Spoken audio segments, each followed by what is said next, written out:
Okay, awesome. Hey folks, welcome to this evening's program and the second public event in the series, The Past is Present, New Montagnard Artists. My name is Phun and I am the project manager for The Past is Present, as well as a general arts enthusiast, and also self-identify as Montagnard Indigenous, specifically part of the Benang community. And today's presentation is a trip to the studio with Sachi, a Montagnard Indigenous and again specifically Benang artist who has been working in a studio located on the CANC campus located on Summit Avenue here in Greensboro. And for those of you who don't know, CANNC stands for Creative Aging Network of North Carolina, and it is headed by our friend over there, Leah Miller, the executive director, who has been a valuable partner to the Montagnard Dega Association. And before we begin, I want to say some words of gratitude to Creative Greensboro, who made this event possible tonight through through Creative Greensboro, the Office of Arts and Culture of the City of Greensboro, and who funded us through a Catalyzing Creativity grant. Also shout out to Montagnard Dega Association and its youth branch, the Montagnard American organization, for applying for the grant. I encourage you all to check out the chat section for links to our Facebook page and our artist of the evening, Sachi's info as well. And I'm just going to go into a bit of the structure for tonight's program. So first, we're going to have a conversation with Sachi about the work that she's been doing over there at CANNC. And at 6:15, we'll break for some questions.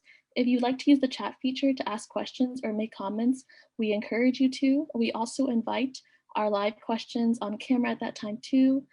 There are some links in the chat that the audience is welcome to check out as well. So without further ado, we're going to begin tonight's presentation and welcome our artists for this evening, Sachi. Hey everyone, thank you for being here.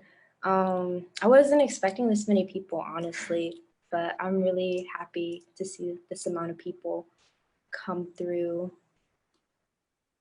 Yes, we are so grateful for all of you for being here this evening. And Sachi, to kind of set up the scene and kind of create the space for us, would you mind sharing a bit about your background, how you got involved in the arts, and potentially even the grant itself? Yeah, so my name is Sachi. I was born in Vietnam, in Dak Mil province, which is in southern Vietnam. And I am a refugee. I came to the United States when I was 4 with my parents in 2001, I believe. I've been making art for a really long time, like since I was a kid, to be more like specific, probably like 1st or 2nd grade. It's always been something I've been passionate about. And at one point, I honestly never thought I'd really do it as a living because I was concerned about how I could support myself as an artist. But I took it more seriously when I went to college at Guilford College. And it was like my sophomore year when I decided to switch from my business major to an art major, and then I put my business as my minor. So I guess since sophomore year of college, I've been making art more seriously and actually selling it and trying to, you know, actually make a name for myself as an artist. And Creative Greensboro, this grant, I actually learned about this grant through Andrew. So shout out to Andrew. And he asked me if I wanted to participate in it. And I was like, heck yeah, I do. Cause that was a couple months ago, like right after graduating. So I was like, this is like my first art job kind of. Yeah, so that's how I learned about Creative Greensboro. And then from there, we worked through the grants, and I've been making art for a June event that will be happening that's funded through the grant. It's me and Isu, who is the other artist that is also being funded through this grant. And we're gonna have like an art gallery thing happening. It's gonna be a celebration. And yeah, and should I go on or like to talk about like what I'm making specifically, or? Yeah, we're going to get into that further on along in the presentation, but I think what I'm curious about before we even delve into the artwork you've been working on is this presentation itself and the title, Through Indigenous Eyes.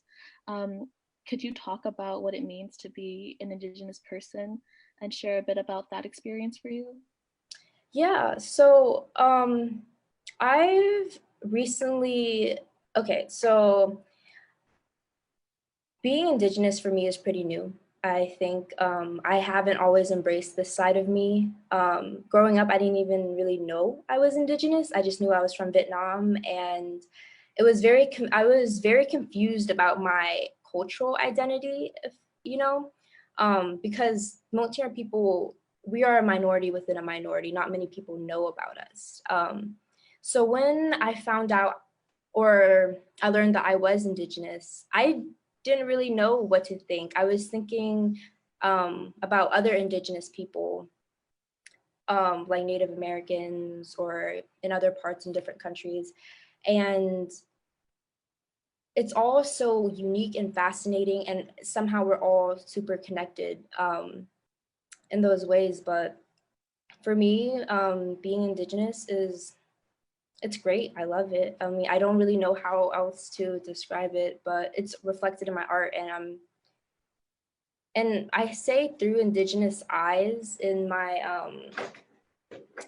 in the title of the event, because I'm still in the process of seeing through the Indigenous eyes. So it's like we're doing this together. Like, this is what I see so far. I'm not sure if this is right. I'm not sure if this is wrong, but this is it.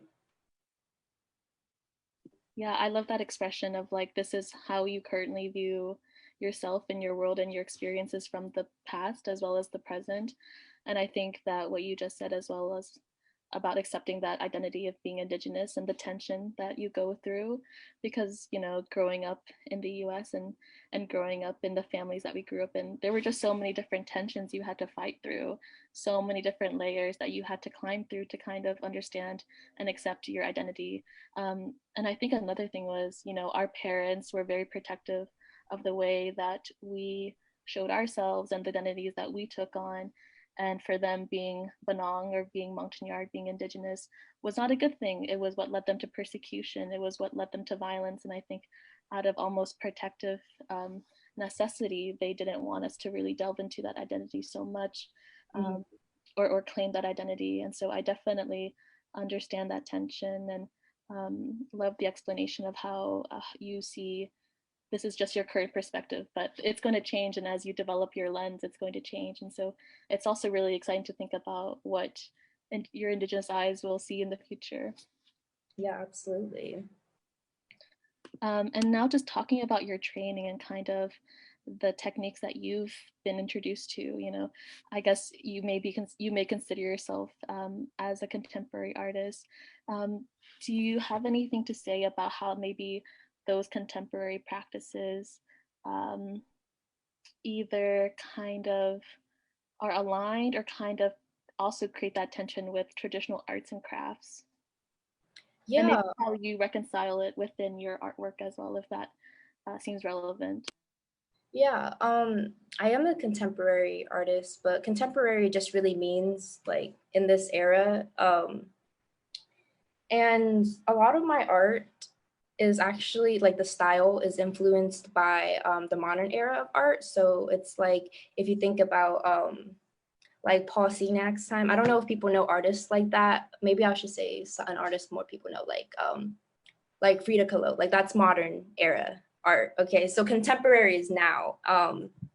And a lot of my inspiration when it comes to like brush strokes and colors come from Impressionism. And that's the style I use a lot. But sorry, can you say the last part of your question? I kind of like lost my train Yeah, of thought. No worries. I know I threw a lot at you to kind of digest and on a Yep. live kind of platform as well. I guess I was just curious also about, the tension between traditional arts and contemporary arts, and I guess like how they've been seen as very opposite, very different. But I feel like in your artwork, you really do a great job of finding ways to combine the two, to integrate the two, to create a cohesive image by using, two, like you don't see them as enemies, but rather you put them together on your canvas or whatever kind of medium you're using. Mhm. And so like what is your thought process behind that, and like how do you, like as an artist, kind of conceive these ideas that you have about your artwork, and how, what techniques you want to create, or like how different colors may bring about like um, Yard parts of art. agriculture tradition, things like that. They're Okay. showing some Um, first thing. I thought you could sit and yeah. watch this. Would you, Sorry, I think there's some background. Thank you. Yes, thank you. um, so traditional art, um, it's complicated for me because when I think of traditional art, I think of traditional Western art because that's what we see. And then when it comes to our culture, being an indigenous person, a Montagnard person, traditional art isn't what everyone else see. Traditional art is like basket weaving, um, making fabric, music. Um, so I bring traditional art from my culture and I'm making it something new and contemporary because there is nothing really like what I'm making. Not to be like conceited, like, oh, I'm the only one making this, but like, I just growing up myself and probably you too, you don't see, you know, even traditional Western art that have Indigenous people in it that reflect Indigenous culture. Um, so my art really is just a manifestation of a vision I've had for a really long time since I was a kid, because I've always been interested in art. But who do you see in paintings? It's typically white people, and it just sucked growing up and not seeing, people like me or my culture and being confused about that. So the idea of like how I create my art is based off of basically what I wanted to see when I was a kid. That's where the traditional and the contemporary come in because I mean, now it's contemporary, but I never even got to see traditional art like that besides the stuff I mentioned before, like basket weaving, like that's all traditional stuff, but I'm incorporating it and kind of making just a new version of traditional art, which is technically contemporary because I'm making it now. Yeah, so. Yeah, and I just want to encourage you to own your craft. And I really, I feel like what you're doing is very unique and very just you, and something that I myself haven't seen either, And another point that I just wanted to make was that, you're working with canvas here. And I feel like that's also something that's underrepresented in the kind of art that we have. We're used to seeing more three-dimensional objects like woven material or baskets. And something about your art that really captures me is that you continue to put these motifs from textiles, from weaving patterns, from basket patterns onto your art. And so that for me is like really cool to see it kind of on a different form, because I'm so used to seeing it, on like a physical body. And so to see it on canvas is also really unique to me. And I also now want to invite you to share any of the work that you have, and maybe talk through inspiration for that piece, some themes that work expresses or explores. And we can start from there if that feels all right for you. Yeah, is there any way I'm able to like share my screen with everyone, or do I have to be a host? If the host is able to allow Sachi to share her screen, we'll do some tech whiz on the side over here.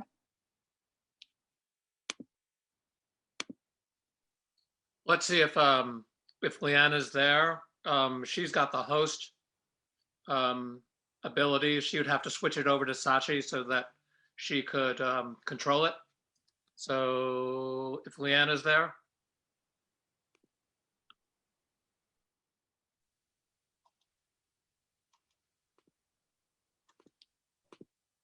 Oh, okay.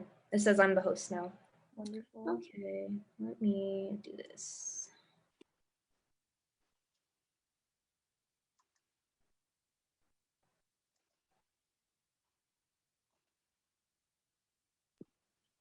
And while Sachi's setting up, if any kind of questions or comments are coming to you during this presentation, I invite you all to just use the chat and put them in, because we will have a Q&A session around 6:15. Okay. So,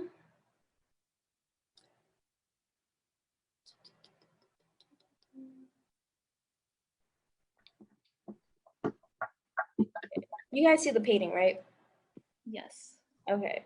So this is the first piece I've actually finished. For those of you who don't know what my theme or what my concentration is for this event, is it's focusing on refugees.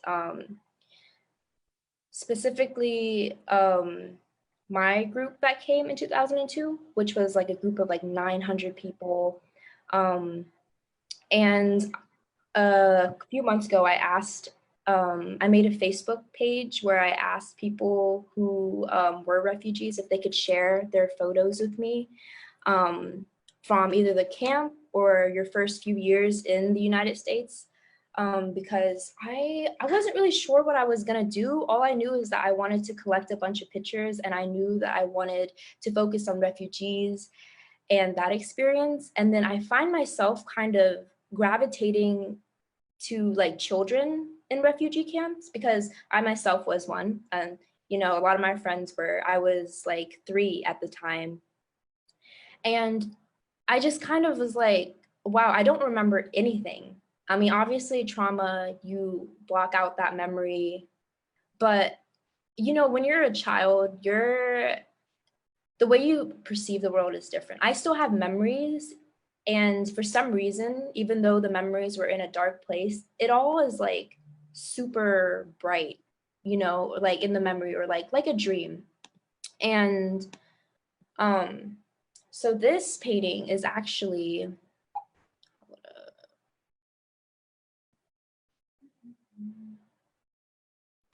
it's so weird. Are you seeing the screen as like? We see your Google screen with the presentation on it. Is it in presentation mode? It is not in presentation mode, no. Okay, hold on.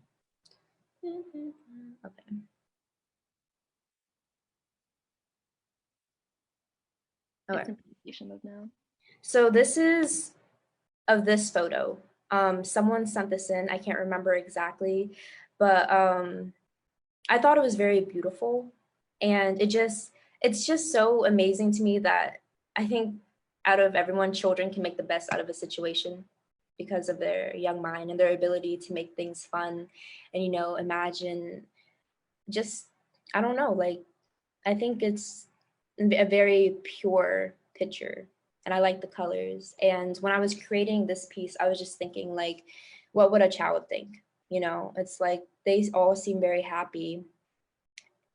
And it seems like despite the situation, they're having fun. So that's what I wanted to capture in this. But at the same time, it's dark, you know? It's like these are children at a refugee camp. They should be in school, they should be on a playground. So when I was doing the colors, I made it specifically bright in the where the children are, kind of like they are the light type of deal. And then if you notice, well, when you guys see the painting in real life, it actually gets darker as you go more back, because in the original photo, it's like adults sitting in the back, just sitting around. Let me see. I don't know if you guys can see it, but yeah, on the far right corner, you have people sitting and talking. So when I was making that, I was just, oops, oh my gosh. Sorry, technical difficulties. That's all good, actually. And I just wanted to ask if you could explain the game that they're playing, because this is also kind of a source of nostalgia for me too. Yeah, so, okay, it's like, honestly, I'm not sure. I think they're just trying to jump over the rope, and they try to make it higher and higher. And this kid right here didn't make it because you see he got like he touched the rope. So you're supposed to jump over it. That's the game. And this rope, just a memory for me is that it was made out of rubber bands. You know, they used the material they had at the refugee camps to make a toy. So, and then that also kind of followed us as we got older too, because I remember being in the United States and making jump ropes out of rubber bands just for fun. So yeah, this is one of the pieces. So this photo is what I'm working on now. This is the next photo I decided to choose. This is, I'm not really sure where this is. I think this is right a little bit before we came to the United States, and they had us in this room. It looks really, I don't know, a bit depressing, but I'll show you guys what I'm working on right now. So this is the picture, and then this is what I have for the painting. Because even though I'm not really sure where the picture is at, I just know it was right before coming to the United States, like when they're putting everyone, you know, getting everyone ready. So there's like, the atmosphere for this is like optimism, hope, you know, because it's like, you know, you're going to a better place. And if you guys seen refugee camps, they don't look like the photo. Oh, what the heck? Okay, they don't look like this. Like, this is not a refugee camp. Sorry, what the, really? No. Okay.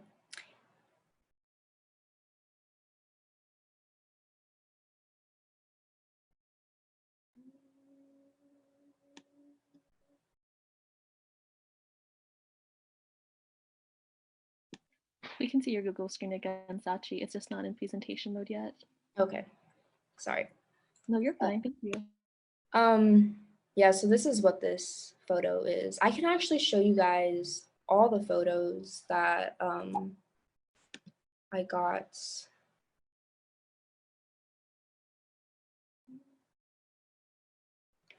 Okay, so these are the photos that people sent me on Facebook that I get to pick from. So this is like a family. These are these are photos of either them at the refugee camps or preparing to leave. So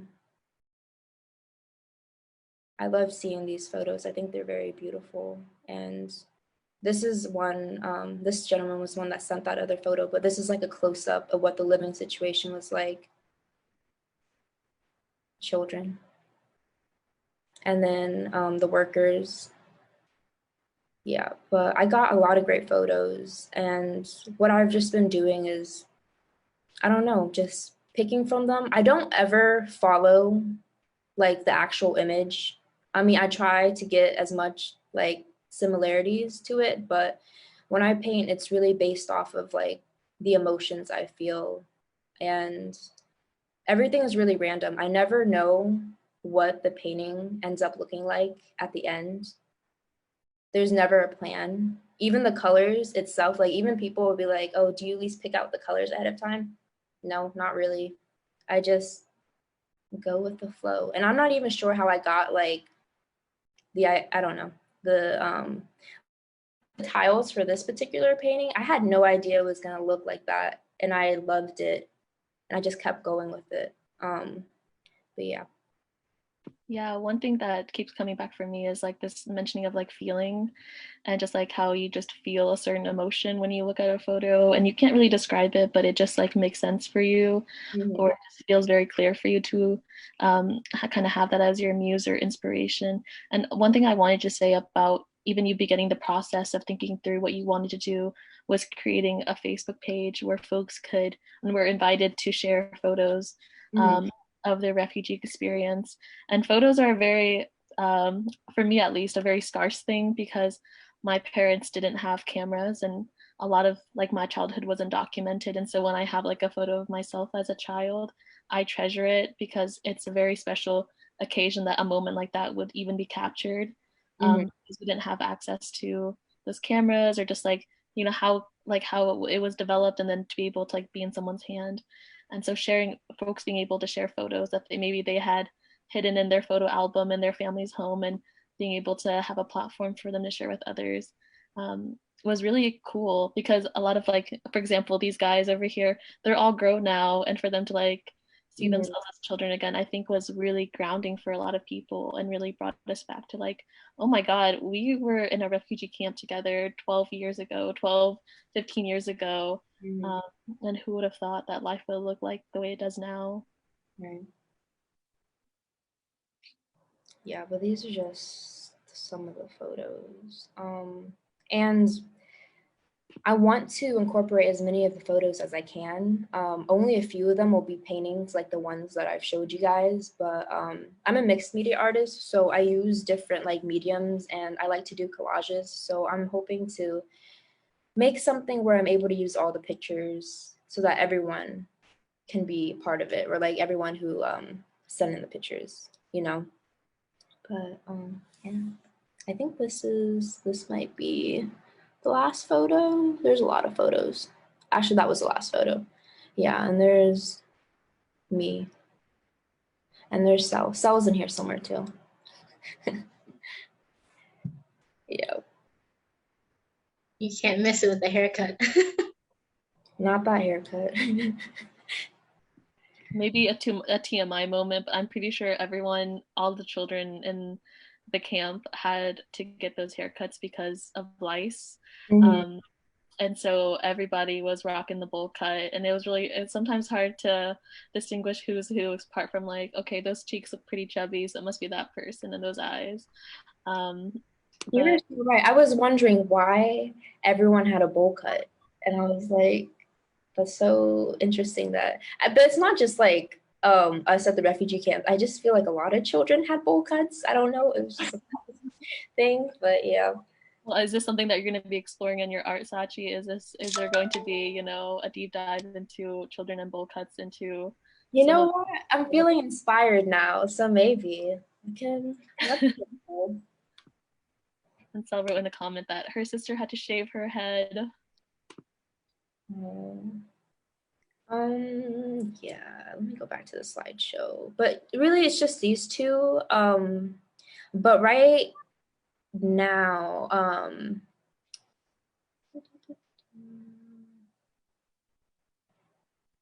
so this is what I'm working on currently, but I'm also, my bigger paintings.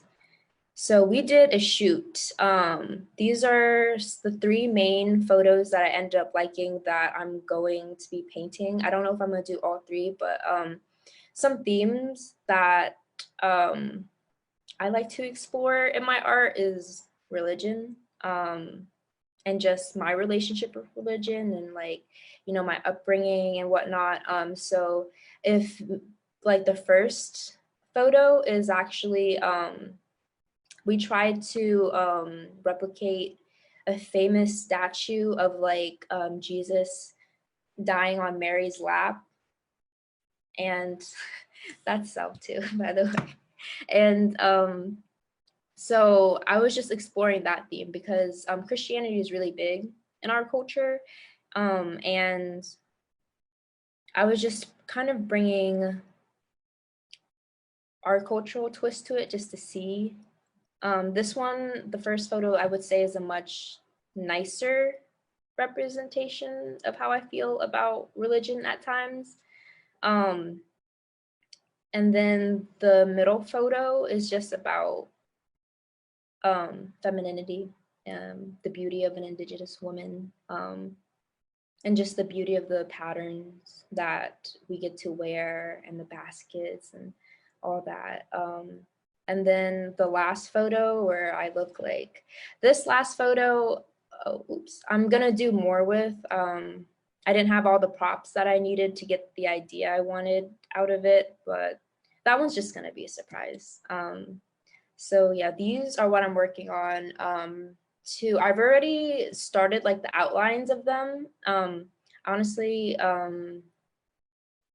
I've started the outlines of them, but it's gonna be a little bit till I actually work on them. They're bigger pieces, so yeah, I need to get on that because I really want to do all three. But if not all three, I know for sure the middle one is gonna get done. Yeah. And I just don't know if you read the message in the chat, Sachi, but would you mind letting in the person who's in the waiting room? And while you do that, I'm also wondering if you could just speak a little bit more about your experience with religion and specifically Christianity. Again, another point of tension for folks in the community, and that I see you exploring in your art is religion. So could you share more about that? Yeah. How do I let someone in? How do I know if they're Sachi, you can make Montagnard American organization host, and I'll let them in. okay? Click on more and then make host. More.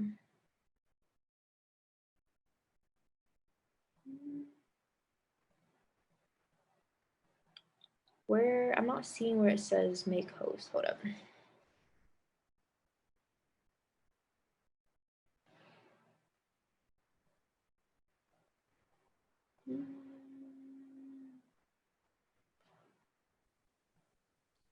You can go beside the name, and then you should see more if you go put your cursor near the name. Oh wait, hold up. Sorry. Wait, why?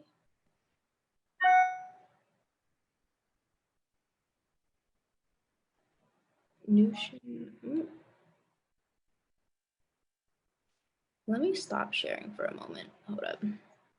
Okay. More. When I click on more, it just says stop live stream.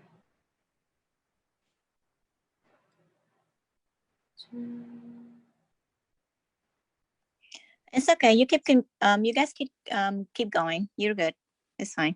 Yeah, is it possible to share the Facebook link with that person, Leanna, and see if we can get them in that way? Apologies, virtual apologies to the person. Probably not going to see this, but if they do, sorry. Or Sachi, you can in participants, there should be, if you look at the very bottom row, participants, and then it'll pop up. Oh yeah, I see it. Host. I got it. Gotcha. Cool. Okay.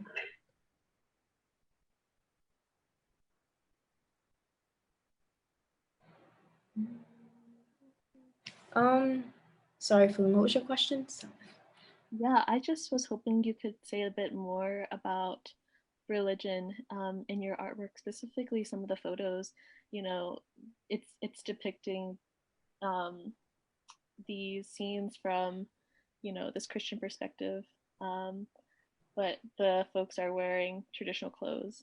And another interesting thing is, you know, Christianity isn't something that Montagnard folks have been taking part of for, it's very new, you know, it came with the French and it came with the American missionaries as well, even more recently.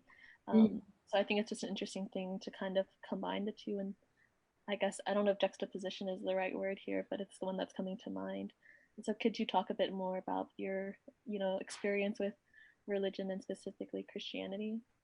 Yeah, so I mean, I was raised a Christian, and my parents were very strict about it. Like I always had to go to church, and then like we go to church like 3 times a week, and like I just didn't like it at all. I thought that it was a lot, and you know, I don't know, I just didn't view religion the same way my parents did, and it's because they grew up differently than I did. And coming to the United States, it's like, why do we go to church so much? Why do we do all of this?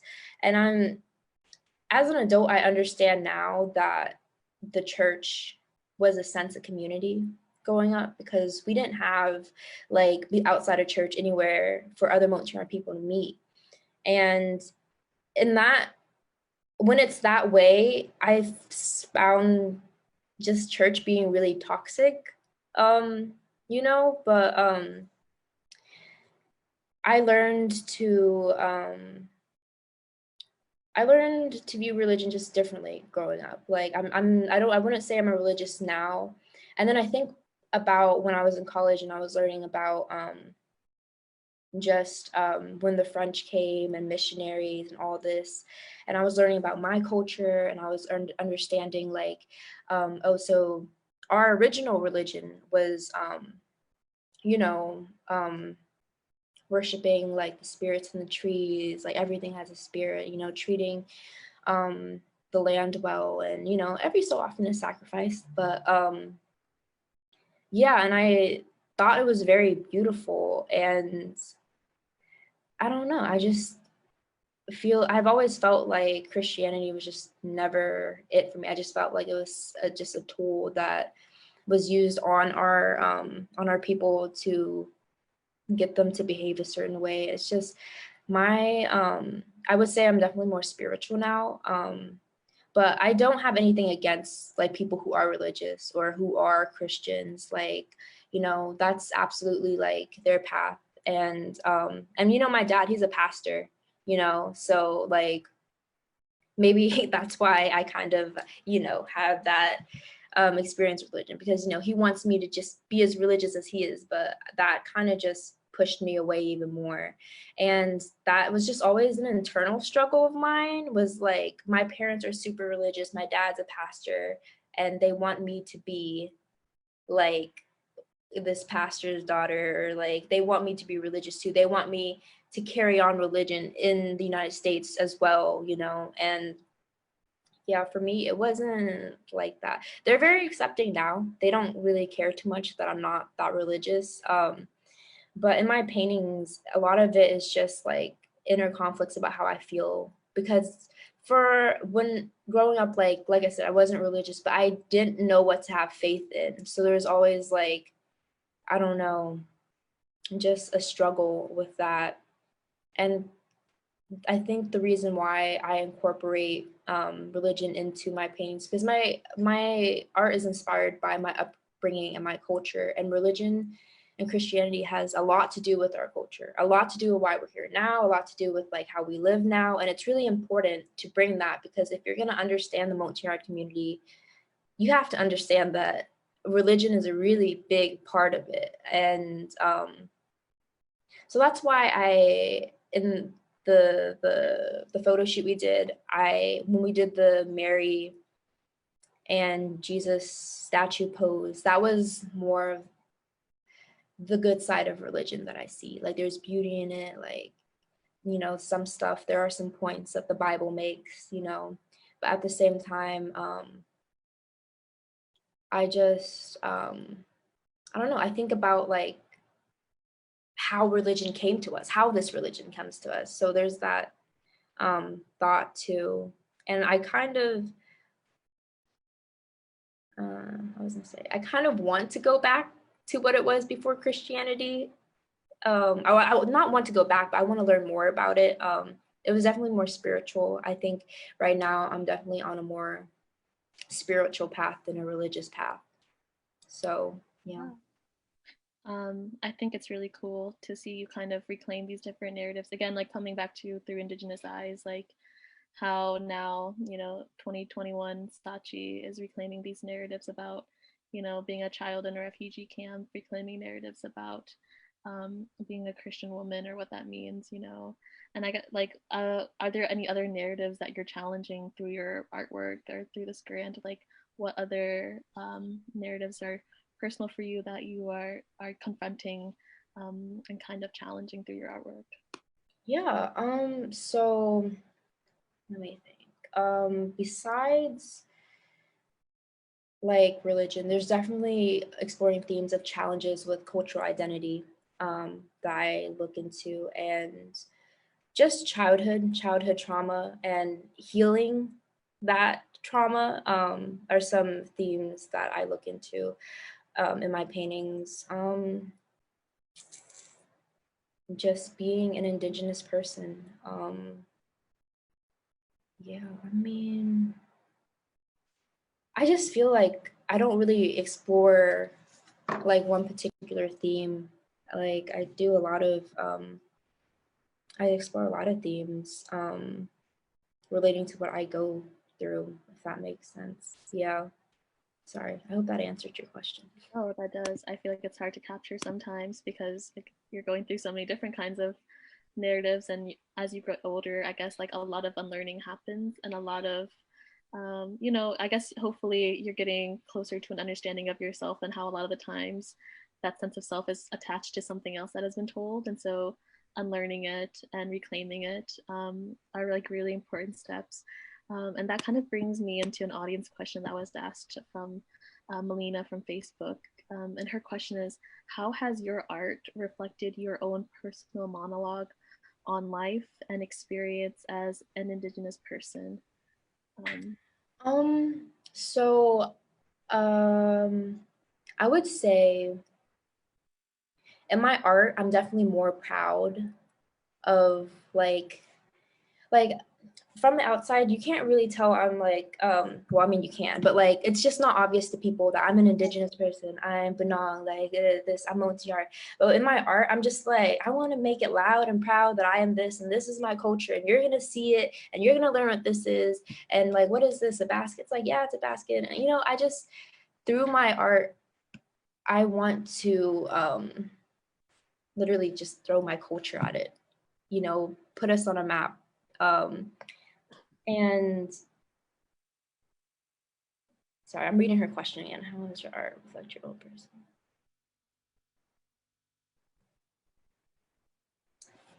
Yeah, but also with my art, I think there is, I think my art can be kind of dark sometimes. So I definitely explore the themes of that darkness as well, because it should be brought up. Like there's always a darkness where there's light, or where there's beauty, there's an opposite. I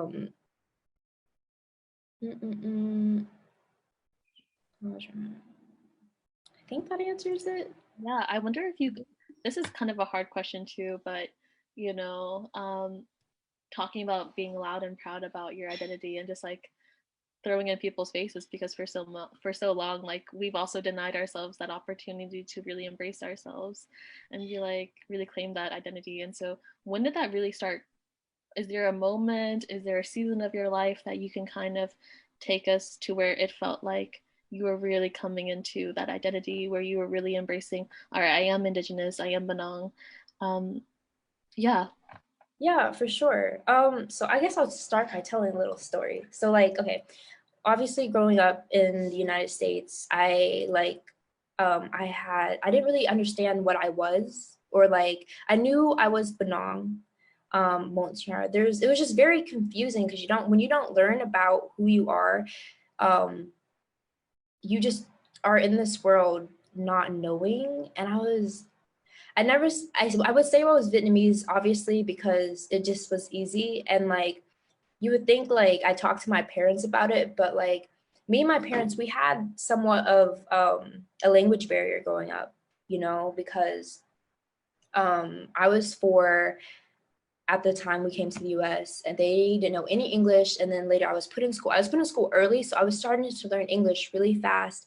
And then, you know, I just wanted to be more American than I did whatever I thought I was. So I was like, okay, I'm going to be American. I'm going to latch on to that identity.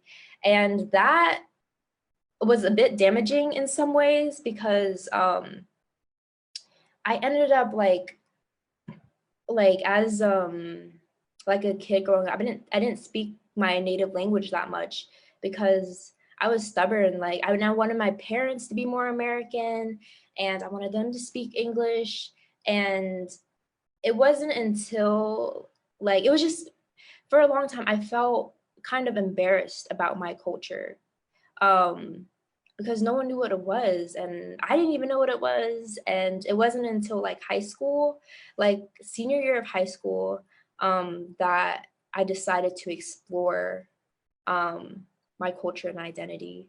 And it was actually when my friend started working or interning at the MDA, and she was basically telling me what she did. And then we somehow got to the conversation of how we came to the United States and what we were. And it's so weird, because literally before that, I like never talked about it. Like after coming to the United States, yeah, my parents would talk about coming to America, but it's like they never really spoke about the refugee camp or us being refugees, or like they didn't have the English word for it. And so the friend of mine, she was telling, yeah, we came as refugees, we're Indigenous people. She knew a lot. And she learned that from Isu, not Isu, or yeah, Isu from MDA, and he knows a lot. So when I started college and I started doing internships, I did an internship at the MDA, Montagnard Association, met Leanna, met, well, I already knew Isu, but I met a lot of community members, and that was when I started really being involved with my community and understanding who I was and what the culture consists of. And then from there, I did my own research. Like I took the time out to look up you know, articles about, or like books about Montagnard people. And I was like, wow, well, I was just really not upset, but I was just like, I just wish when I was younger, I would have valued my culture better. And when I was in college and I was finally old enough to understand that, you know, I'm unique, I'm different, I don't have to be like everyone else, then that's what really just inspired me. Like learning about it was like a reawakening or a rebirth, because and it's so weird to think about it. Like I was really like up till 17 not knowing like who I was, kind of like I knew but I didn't know, you know. So yeah, now we're making it for last time. Yes we are. And I just had a thought. Oh, what you were saying about you know, your identity not being reflected back in you in like books or in film or just anything really, apart from like maybe just your household. And now we have, you know, Montagnard children who will see Montagnard like artwork that was created by an Indigenous person, you know, someone with that shared identity. And so like, I guess, you know, what is your dream for the past is present for this current project? And like, how do you see that playing on into the future projects that you have in mind? And maybe even just, you know, your journey as an artist. Yeah, I definitely want to inspire people to, you know, pursue art, or if not art, just pursue what you love. And I just, and especially for the youth, I kind of want to, like I said, I want to give them what I didn't have, which is like an actual, a visual representation, or like actual art made from an artist who is from the same background as you and has the same culture. And it's nice to see, like, I just want people to be inspired by that. And they can take whatever they want from it, you know? And as far as like this project and where I see myself in the future, like this project for me is this, I don't know, it's definitely has opened a lot of like old doors for me. Like, yes, I've been like, I don't know, it just made me like sit and think more about my past, you know, and reflect more, do more healing. So I'm kind of hoping, because the theme is refugees, for the people who I picked or the photos that sent, like I hope that when they see it, that it opens something in them, you know, or like somehow we're all connected, you know, like especially like I think with the refugees who came, the group of 900, like there's just something about us that we're always going to be connected because of our experience. And in my art, I want to show that, like we're always going to be connected from that experience. And I'm hoping with this event that it opens more doors for me in the art world. It already has, kind of. Yeah. So I don't know, just want to sell some paintings too, make some money, but just really put my work out there. Yeah.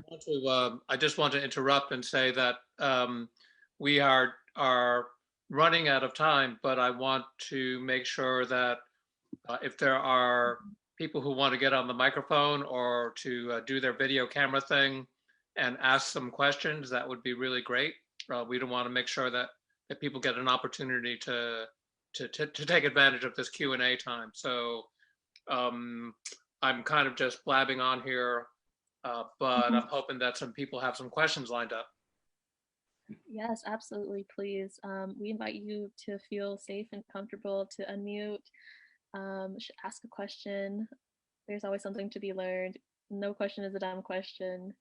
So I invite you all to be brave and unmute yourselves and ask a question.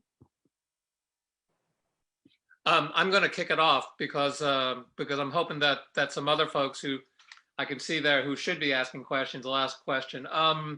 So Sachi, you know, we always think about art and artists as risk takers, taking risks.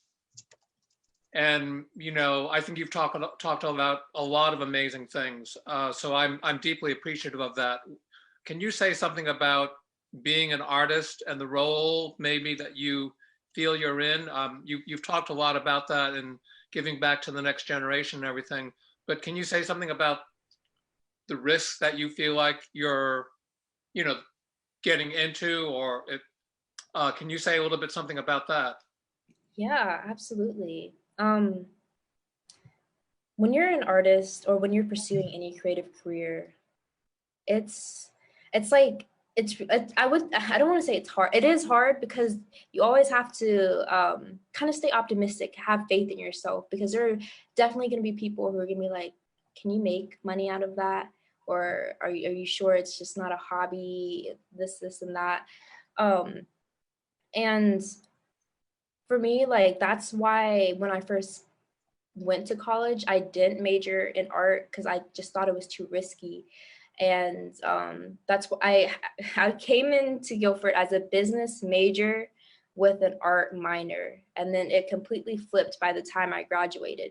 And it ended up being like that because even though, like, yeah, art might not make me that much money, there's just something about it that I don't care if I don't make money. You know, when you love something so much and when you're so passionate about it, like if you love something so much and you're that passionate about it, you're going to be successful in it, you know, and you have to believe in yourself and you have to, you know, not have doubt. Like, it's really hard because sometimes I'm like, dang, like, why did I do this? Like, I'm struggling here, but it's like, it's all worth it at the end, you know?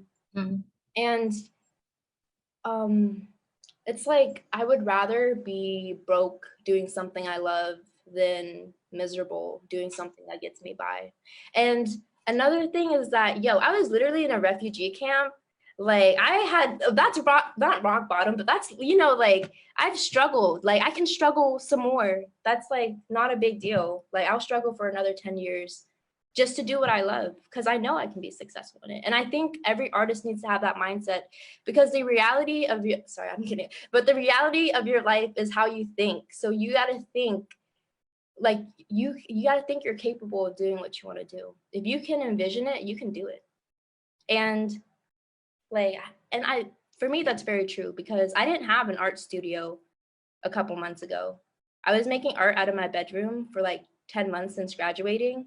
And I was just like, I need an art studio. I need art, like, and then now I have one for free for the next 6 months. But yeah, the main thing is you got to believe in yourself, dude. That's all. Thank you, Sachi. Ali asked, you say your art is what you wish you saw when you were a young artist. What do you wish was different about your education, teachers in general? Okay, the public education system in general is a mess, in my opinion, because it's very much the history I learned in public education was not, it's very like white savior complex. You know, it really focuses on white accomplishments. And then, you know, we have, like, even learning about the Vietnam War was very frustrating for me growing up as in public school, because I mean, they don't even mention Montagnard people. They don't even say, like, the tribes. They don't even really talk about our contribution. That's like public school, like public school. Like, when you go into college, they'll maybe bring it up, but like, it's just really rare that we are even brought up when it concerns the Vietnam War, when we played such a big part in it. So as far as the education system, I would like the history to be more accurate. What was it? What do you wish was different about your education, teachers in general? Yeah, but I think just in growing up, I wish the history was more accurate, or like they had, I don't know, just more information about it. I could go on about the public school education system, but I'm not going to. Sachi, I have a follow-up question, if that's okay. Yeah. So I'm a teacher, and I have one student that is part of like the refugee culture. Her parents were refugees. And I struggle with highlighting any part of her culture because I don't want to alienate her, and it will be obvious in class who we're talking about. Because it's a majority African American Hispanic class. And she's my only Asian student, and she's the only child of refugees that I know of. And so I don't feel comfortable speaking like on her behalf, but I also feel disrespectful if I make her tell her story in class. And I don't know how to highlight her culture and respect her voice and let her have an opportunity to have a voice. And I don't know how to introduce the topic. I don't want the first time we talk about her people to be a traumatic experience. So I don't know what your experience with that was when you were in school, because you said it wasn't brought up, but you did say you talked about your contribution, your people's contributions to school eventually. And so how was that to the war and to culture eventually? So how was that approached when you were older, or did you wish it was approached when you were younger? I definitely wished it was approached when I was younger. And when I got older, it wasn't that I had to approach it. I had to go out and find it, type of deal.